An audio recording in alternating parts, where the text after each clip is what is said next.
मित्रांनो, भारताची राजधानी दिल्ली हे एक असं शहर आहे जे बाहेरून खूपच सुंदर आणि शांत वाटतं, पण आतून तितकंच धोकादायक आहे. असं म्हणतात की दिल्ली हे एक असं शहर आहे जे कधीही झोपत नाही. त्याच दिल्ली शहरात शिवानी ठाकूर नावाच्या SP मॅडम आपल्या पदावर कार्यरत होत्या. बाहेरून सुंदर, सुसंस्कृत आणि सौम्य दिसणारी शिवानी ठाकूर आतून मात्र अत्यंत कडक आणि कठोर स्वभावाची होती. ती इतकी धाडसी होती की एक एक गुन्हेगार तिच्या नावानेही तरतर कापायचा. लोक म्हणायचे की जर एखादा माणूस गुन्हेगार नसेल तरीही जर त्याने शिवानी ठाकूरचं नाव ऐकलं तरी तो फक्त तिच्या भीतीने स्वतःचा गुन्हा कबूल करेल. शिवानी ठाकूर ही एका खूप छोट्याशा गावातून आलेली महिला होती. डोळ्यात मोठे स्वप्न घेऊन ती दिल्लीपर्यंत पोहोचली आणि तिने तिचं स्वप्न पूर्णही केलं. ती एक अशी महिला होती जी नेहमी न्यायासाठी झगडायची. तिने कधीही कोणासोबत अन्याय केला नाही आणि सदैव कमजोरांची साथ दिली. पण कोणाला माहीत होतं की एका रात्री तिच्या आयुष्यात अशी एक घटना घडेल जी तिचं सारं आयुष्य उद्ध्वस्त करून टाकेल. एका दिवसाची गोष्ट आहे. SP मॅडम आपल्या केबिनमध्ये बसून चहा पित होत्या. चहा घेताना त्या वर्तमानपत्रांच्या हेडलाईन्स वाचत होत्या.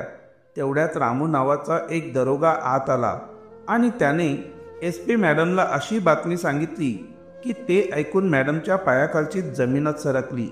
रामू हा महिला तिहार जेलमध्ये जेवण बनवणारा पोलीस अधिकारी होता.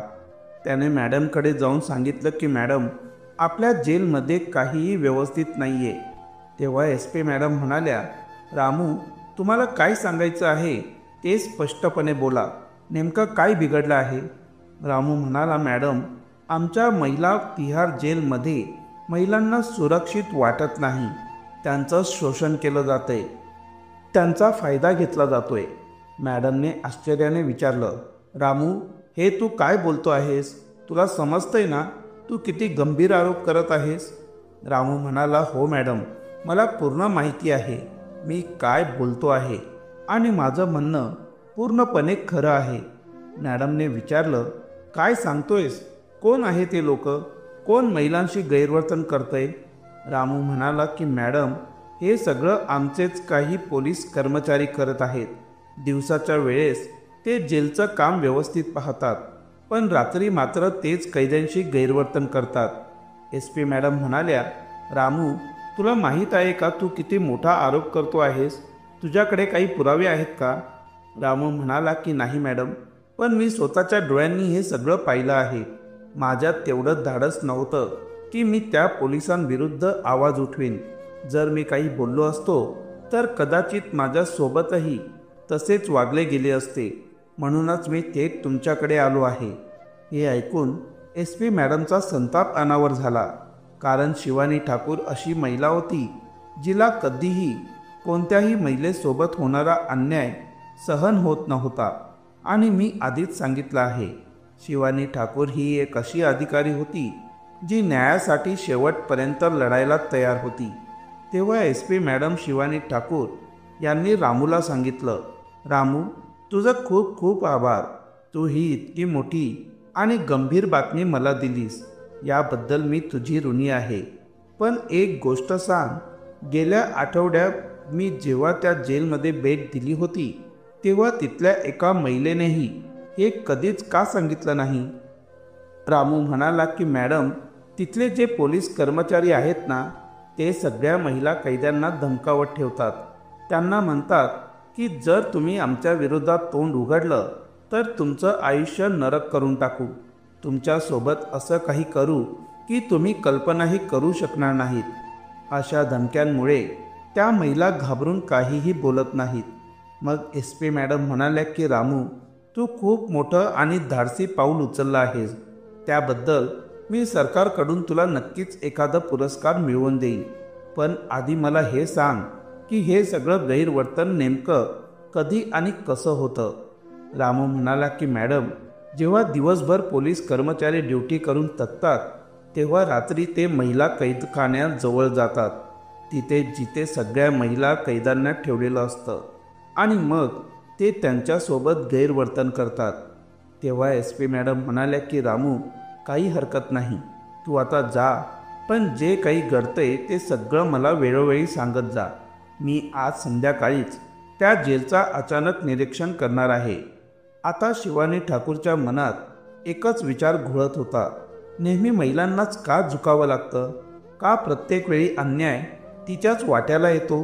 मित्रांनो, असं म्हणतात की स्त्रीचं जीवन हे फार कठीण असतं. जर एखादी स्त्री चुकीची असेल तर संपूर्ण समाज तिच्या विरुद्ध उभा राहतो. तिला कोणीही साथ देत नाही. पण तीही एक माणूसच आहे. तिलाही कोणाचा तरी आधार लागतो. एक स्त्रीच दुसऱ्या स्त्रीच्या वेदना समजू शकते. SP मॅडमलाही त्या कैदी महिलांचं दुःख जाणवायचं. म्हणूनच ती वारंवार त्या जेलमध्ये जाऊन सर्वांशी संवाद साधायची. आणि मग त्या दिवशी संध्याकाळी SP मॅडम जेलमध्ये अचानक निरीक्षणासाठी पोहोचल्या. जेव्हा त्यांनी बाहेरून बघितलं तेव्हा सगळं व्यवस्थित आणि नीटनेटकं दिसत होतं. पण अर्ध्या रात्री त्या जेलच्या आत काय चालायचं ते फक्त त्या कैदी महिलांनाच माहीत होतं. SP मॅडमने प्रत्येक महिलेशी संवाद साधायचा प्रयत्न केला. प्रत्येक कैदीशी बोलायचा प्रयत्न केला. पण एकाही कैद्याची हिंमत झाली नाही की त्या मॅडमला काही सांगावं किंवा इशाराही द्यावा. तेव्हा SP मॅडमच्या लक्षात आलं की या सर्व महिला अजूनही भीतीच्या सावटाखाली आहेत. त्या सहज काहीही उघड करणार नाहीत.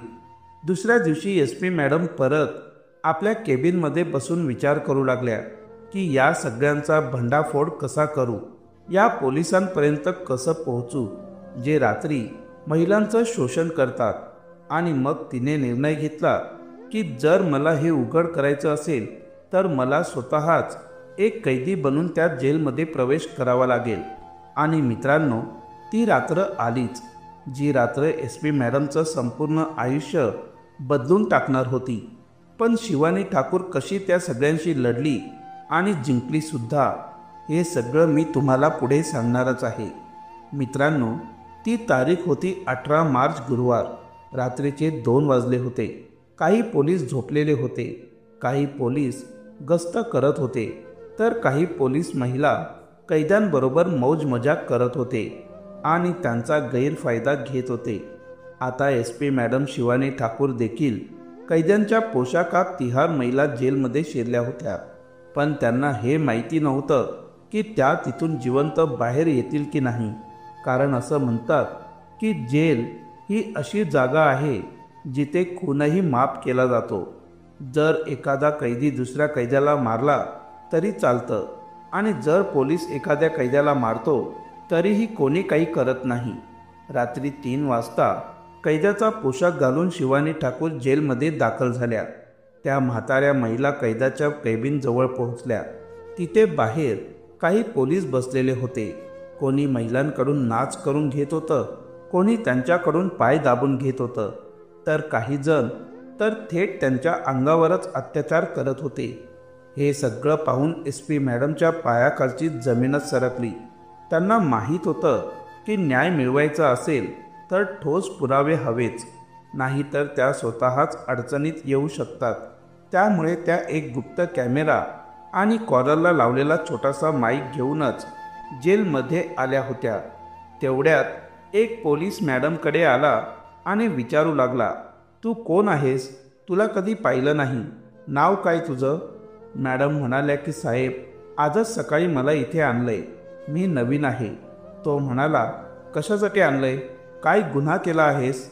मॅडम म्हणाल्या की माझ्यावर चोरीचा आरोप आहे, पण मी खरंच काही केलेलं नाही. ते ऐकून 2-3 पोलीस हसू लागले. ते म्हणाले, सगळेच असंच म्हणतात. नाव काय तुझं? मॅडमने उत्तर दिलं, रुक्मिणी. नाव थोडं वेगळं होतं, त्यामुळे सगळे पोलीस जोरजोरात हसू लागले. एक जण म्हणाला, हे काय नाव आहे? चल, माझे पाय दाब, फार दुखत आहेत. मॅडम म्हणाल्या की साहेब, मी इथे शिक्षा भोगण्यासाठी आले आहे आणि अजून तर सिद्धही झालेलं नाही की मी दोषी आहे. मी तुमचे पाय का दाबू? तेव्हा एक दरोगा ओरडून म्हणाला, जास्त बोलायचं नाही. सर काय सांगतात ते ऐक, नाहीतर अशा ठिकाणी घेऊन जाईन की तिथून बाहेरही पडू शकणार नाहीस. मॅडम ठामपणे म्हणाल्या, मी इथे पोलिसांच्या पायांना मालिश करण्यासाठी आलेले नाहीये.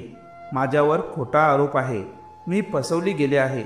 मला माफ करा, पण मी तुमचे पाय नाही दाबणार. तेवढ्यात एक वृद्ध महिला पुढे आली आणि म्हणाली, बेटा, हे जे बोलतायत ते कर, नाहीतर हे तुला खूपच त्रास देतील, जीवाची लाज काढतील. मॅडम म्हणाल्या, तुम्ही का घाबरताय त्यांना? तेव्हा ती महिला म्हणाली की बेटा, इथे त्यांचंच राज्य आहे. आम्ही काहीच करू शकत नाहीत. ते जे म्हणतील तेच करावं लागतं. मॅडमने विचारलं, मग तुम्ही आजवर त्यांच्या विरोधात आवाज का नाही उठवला? तेवढ्यात एक दरोगा पुढे आला आणि मॅडमचा हात पकडला. तो म्हणाला, खूप प्रश्न विचारतेस ना? चल, तुला अशा जागी घेऊन जातो जिथून परतच येता येणार नाही. आता SP मॅडमच्या लक्षात आलं की हे सगळं भंडाफोड करायचं असेल तर त्या दरोगासोबत जावं लागेल. ते दोघं दरोगा मॅडमला एका केबिनमध्ये घेऊन गेले. त्या केबिनमध्ये फक्त शिवानी ठाकूर आणि ते दोघं दरोगा होते. एक दरोगा म्हणाला, सांग, तुझं खरं नाव काय आहे आणि इतकी उचकापाचक का करतेस? तर दुसरा म्हणाला, आजकालच्या मुलींना काय वाटतं कोण जाणे. पोलिसांशी शत्रुता करू नये हे समजत नाही का?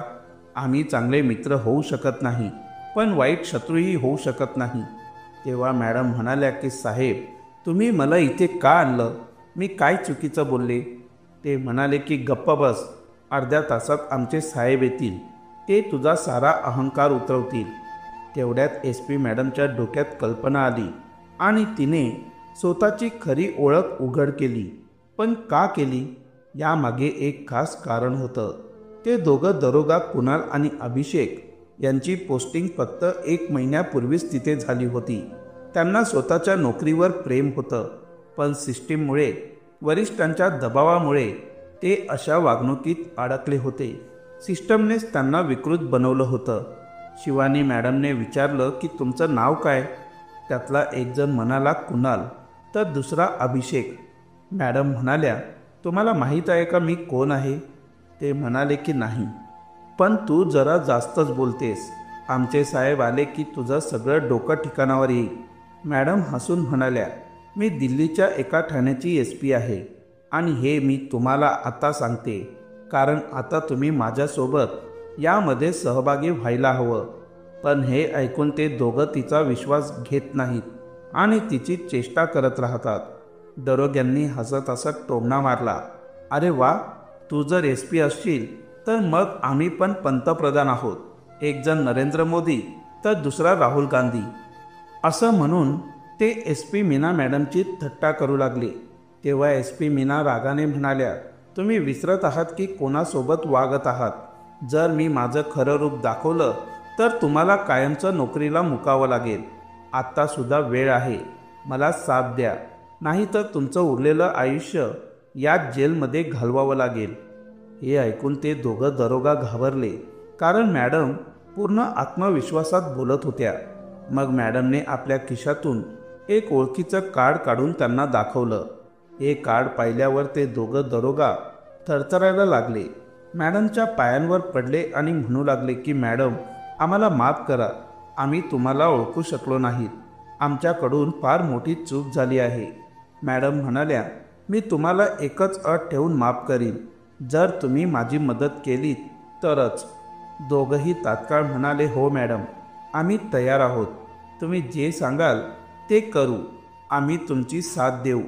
मग मॅडम म्हणाल्या, मला खरं खरं सांगा, दररोज रात्री या जेलमध्ये महिला कैद्यांसोबत नेमकं काय घडतं? तेव्हा दोघंही संपूर्ण घटनाक्रम मॅडमला सांगू लागले, अगदी तसंच जसं रामूने मॅडमला आधी सांगितलं होतं. आता मॅडमला खात्री पटली की रामू जे बोलत होता ते पूर्णपणे सत्य होतं. मग मॅडमने त्यांना गुप्त कॅमेरा आणि माईक दिले आणि म्हणाल्या, माझ्याकडे एक सेट आहेच, पण हे घेऊन जा आणि तिथे जे काही चाललंय ते सगळं रेकॉर्ड करा आणि मला द्या. ते दोघं दरोगा थोडे घाबरले, पण मॅडम म्हणाल्या की घाबरू नका, मी तुमच्या सोबत आहे. माझ्या माहितीनुसार तुम्ही दोघं इथे नुकतेच पोस्ट झालेले आहात, म्हणूनच मी तुमच्यावर विश्वास ठेवते. तेव्हा ते दोघंही आश्चर्याने म्हणाले, मॅडम, तुम्हाला आमच्याबद्दल कसं कळलं? मॅडम हसून म्हणाल्या, मी तुमचं नाव फॉर्मवर पाहिलं होतं आणि तुमच्या पालकांविषयी पण थोडी माहिती आहे. मॅडमची आत्मीयता आणि विश्वास पाहून ते दोघं दरोगात तयार झाले. ते कॅमेरा आणि माईक घेऊन त्या भागात गेले जिथे इतर पोलीस महिला कैद्यांवर अत्याचार करत होते. सगळं रेकॉर्ड करून त्यांनी मॅडमला दिलं. मॅडम ते पुरावे घेऊन ताबडतोब जेलमधून बाहेर पडल्या. त्या दरम्यान ते दोघं परत जेव्हा पोलिसांच्या त्या घोळक्यात परतले तेव्हा एक पोलीस अधिकारी म्हणाला, अरे तुम्ही इथे काय करताय? ती बाई कुठे गेली? जरा मला पण तिच्याशी थोडं खाजगी बोलायचं आहे. पण त्या दोघं दरोग्यांना काहीही सांगायची हिंमत झाली नाही, कारण SP मॅडमने त्यांना आधीच सांगितलं होतं की जर तुम्ही माझी ओळख उघड केलीत तर तुमचंही तसंच होईल जे त्या पोलिसांचं होणार आहे. मग दोघंही शांत राहिले आणि म्हणाले, साहेब, तिला आम्ही धडा शिकवून दिला, आता काही गरज नाही, सोडा. पण खरी गोष्ट तेवढ्यावरच थांबली नाही. दुसऱ्या दिवशी सकाळी SP मॅडम सगळी रेकॉर्डिंग घेऊन मुख्यालयात पोहोचल्या. आपल्या वरिष्ठ अधिकाऱ्यांना त्यांनी सगळे पुरावे दाखवले. हे पाहताच वरिष्ठ अधिकारी मॅडमसोबत तुरुंगात पोहोचले आणि सगळ्या दोषी पोलिसांना नोकरीवरून काढून टाकलं, तुरुंगात टाकलं, निलंबित केलं. त्यांनी केलेला अपराध सामान्य गुन्हा नव्हता, तो होता माणुसकी विरुद्धचा गुन्हा. संपूर्ण पोलीस दलात SP मॅडमचं जोरदार कौतुक झालं. सगळ्या महिला कैद्यांनी मॅडमच्या पायांवर डोकं ठेवून धन्यवाद दिले. मॅडम, तुम्ही आम्हाला या नरकातून वाचवलं.